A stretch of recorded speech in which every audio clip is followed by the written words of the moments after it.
KPBS On Demand is supported by Markel Design and Remodeling, helping homeowners with their home remodeling needs. From ADUs to kitchen remodels, room additions, and custom homes, Markel Design and Remodeling can help homeowners design and build their dream homes. More at trustyourhometous.com. Good morning. I'm Debbie Cruz. It's Tuesday, November 8th. A Marine tells her story of being harassed while serving. More on that next. But first, let's do the headlines.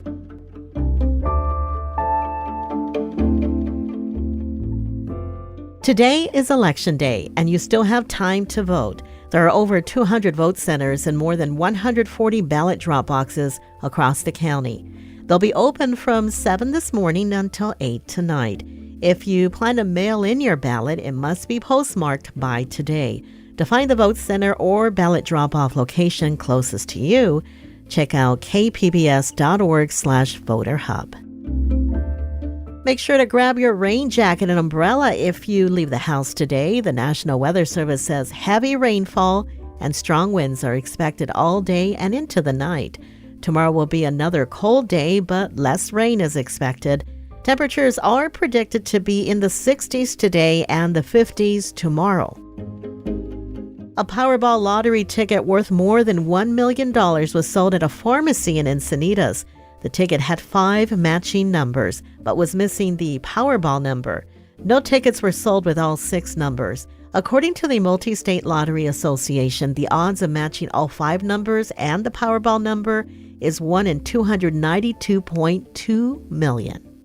From KPBS, you're listening to San Diego News Now. Stay with me for more of the local news you need.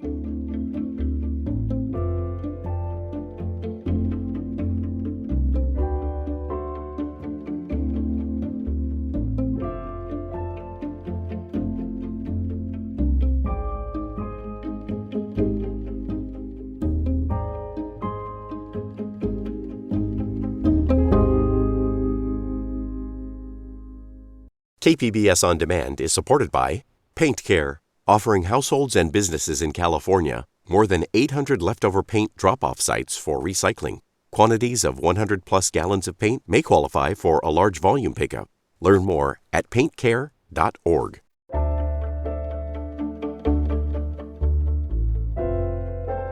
More than 500,000 San Diegans have already voted by mail.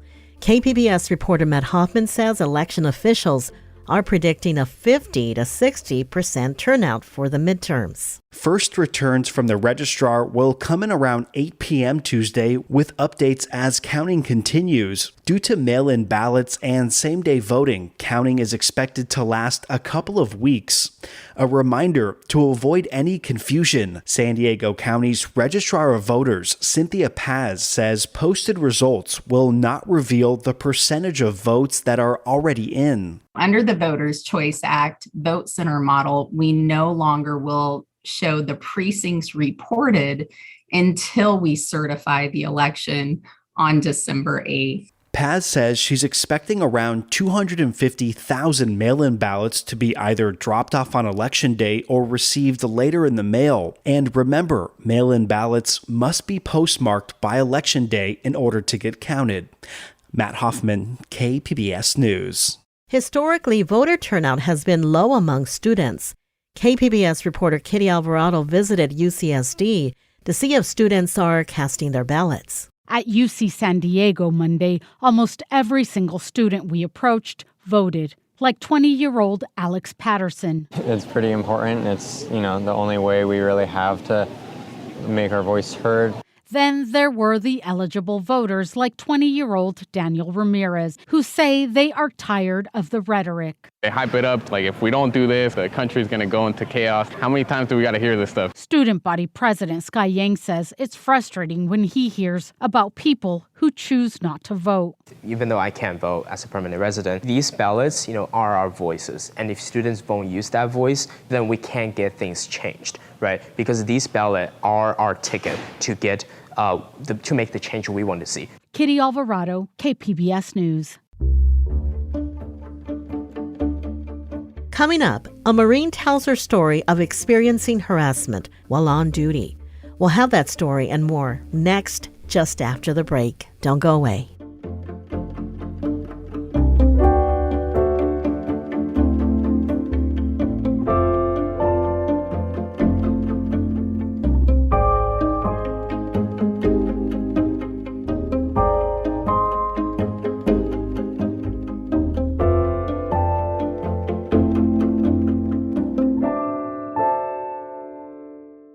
KPBS On Demand is supported by the National Conflict Resolution Center. Geopolitics, a divisive election year, and strained budgets are all topics that can create tension in the workplace. NCRC can help workplace leaders navigate polarizing issues with the Culture, Communication, and Conflict Certificate. More at ncrconline.com.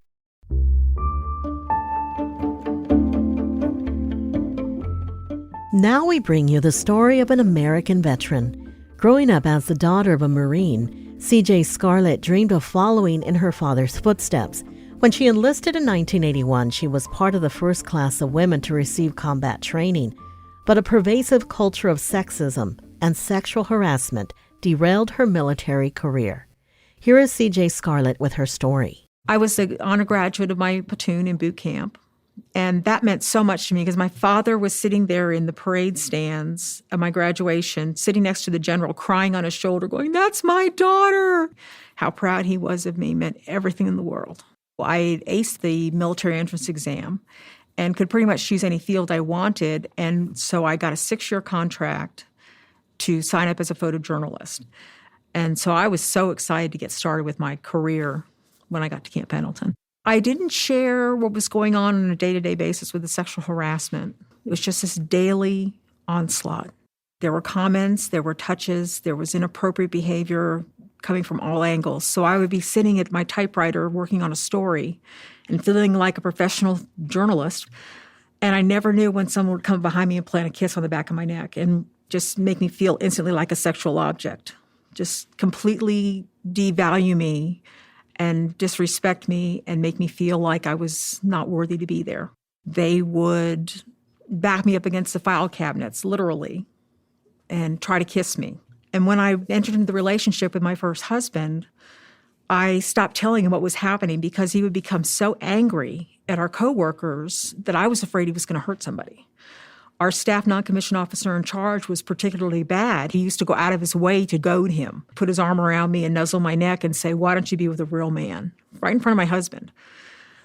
And my husband would just be gritting his teeth and wanting to punch his lights out, but of course he couldn't. What he wasn't seeing was all the things that were happening outside of his line of vision. It was when I got to Albany, Georgia, that things really shifted. He saw the daily harassment that I endured in Albany, Georgia. There was no escaping that because it was such a tiny office and we were in super close proximity to one another. My boss there did not sexually harass me. He was a misogynist. He hated women in his military. He taunted me. He made my husband make me stand at attention in front of everyone in the office while my husband had to chew me out in front of everybody. Working in an environment where I so clearly was not wanted and where I was under so much emotional stress from just the scrutiny of this person made me anxious, so anxious. I got into therapy. And that was the killer because he would actually introduce me to people as, "This is Sergeant Crazy Marine," which was humiliating. I was eventually drummed out of the Marine Corps because I was on medication and I was depressed. And so I say that I came into the Marine Corps with a roar and I went out with a whimper. My loyalty to the Marine Corps was so strong that I felt like I was betraying it by speaking my truth. And so I didn't for so long. But now I recognize that speaking my truth is the only way I can really honor that experience, because just as the Marine Corps and the military service has this incredible aura and power, it also has a shadow side. It has a dark side. And if we're not talking about that shadow side, we're not telling the whole story, we're not encompassing the entire military experience. That was C.J. Scarlett, recorded by Insignia Films for GBH Boston. This excerpt was produced by the American Homefront Project, a public media collaboration that reports on American military life and veterans. Funding comes from the Corporation for Public Broadcasting and the Bob Woodruff Foundation. San Diego City leaders say homelessness is down by 27% among veterans. Getting that number down even lower was the topic of a roundtable at the Veterans Museum in Balboa Park yesterday. Here's KPBS reporter Melissa May. Supervisor Nathan Fletcher was one of the many roundtable attendees who spoke about how homeless veterans can connect to housing more efficiently. We have a federal government and a VA that has programs and systems in place. And so I think more aggressive outreach and engagement to get veterans signed up for what they're available for, to get them through the VA verification process, I think that's an area where we can go and we can move. The Veterans Affairs Supportive Housing, or VASH program, includes rental assistance for homeless veterans. Fletcher hopes landlords will step up and start accepting these vouchers to help get those who served off the streets. Melissa May, KPBS News.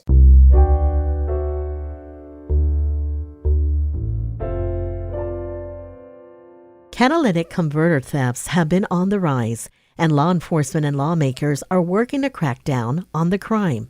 KPBS reporter Tanya Thorne has more on what's being done. Governor Gavin Newsom recently signed 2 bills tackling catalytic converter thefts. The first sets limits on who can buy and sell used catalytic converters. The second bill requires recyclers to obtain the vehicle's year, make, model, and copy of the title of the catalytic converter they are purchasing. Sergeant Anthony Molina is with the Chula Vista Police Department. He hopes the new laws, combined with law enforcement vigilance, will bring catalytic converter thefts down. My hopes is that in conjunction with all the other things we're doing, that this will be helpful, right? If nothing else, it sends a message to these thieves that we're tired of being victims of catalytic converter theft. Sergeant Molina urges car owners to get their catalytic converters etched with their VIN number in case a theft is to occur. The new laws go into effect January 1st, 2023. Tanya Thorne, KPBS News. That's it for the podcast today. Remember to vote and join us back here tomorrow for an update on the election results. As always, you can find more San Diego news online at kpbs.org. I'm Debbie Cruz. Thanks for listening and have a great day.